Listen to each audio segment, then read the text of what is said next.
Teachers day ऐसा कार्यक्रम था जिसका मुझे बहुत दिल से इंतजार रहता था और उसको मैं अपने घर के फंक्शन की तरह से हमेशा मनाया जब तक मैं 7-8 साल शिक्षा मंत्री के रूप में काम किया। 2047 के भारत की आजकल बहुत बात होती है, और खासतौर से आज जो टीचर्स मेरे सामने यहाँ बैठे हैं इस सदन में, सामान्य टीचर्स, आपके पास जो बच्चा है वो बहुत महत्वपूर्ण है 2047 के लिए। तो 2047 का भारत कैसा होगा उसकी नींव एग्जैक्टली इस समय आपके हाथ है। उसकी नींव रखने की एक एक ईंट आप लोग बता रहे हैं।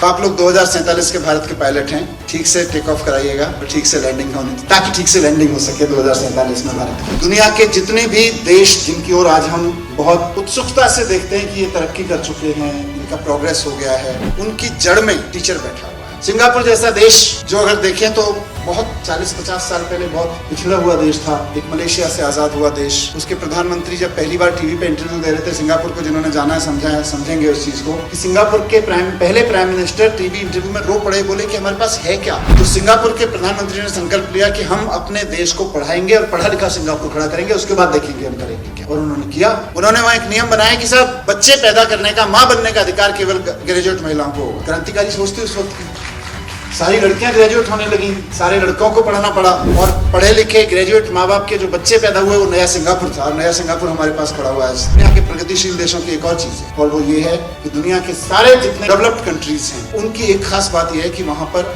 उनमें से अधिकतर में टीचर्स की सैलरी वहां के अधिकारी से ज्यादा होती है। ये व्यवस्थाएं हैं उन देशों में कि अगर हमें 2047 के भारत की नींव रखनी है तो आज हमें ये निर्णय लेना पड़ेगा। आज लें, आज से 5 साल बाद लें, 6 साल बाद लें, 2 साल बाद लें, किसी समय पूरे देश को एक बहुत सोच समझ के निर्णय लेना पड़ेगा कि हमारे देश में भी टीचर्स की सैलरी सबसे ज्यादा, किसी भी अधिकारी से ज्यादा होनी चाहिए। मेरा मानना है कि टीचर्स को वो सम्मान दिए बिना और वो जगह दिए बिना जिसमें हमारी परंपराओं में भी रिफ्लेक्ट होता है, लेकिन हमारी बैलेंस शीट में भी रिफ्लेक्ट होना चाहिए कि हमारे यहाँ टीचर सबसे ज्यादा सैलरी पाते हैं। हम वो देश हैं जहाँ टीचर सबसे ज्यादा सैलरी पाते हैं किसी भी सरकारी कर्मचारी की तुलना में। वहां पहुंचेंगे, मुझे लगता है भारत को फिर विकसित होने से कोई नहीं रोक सकता। और जब तक इस तरह की चीजें नहीं होंगी, खाली इससे नहीं होगा, लेकिन जब तक इस तरह की चीजें नहीं होंगी, कोई धक्का भी मारेगा तो भारत विकसित हो नहीं सकता।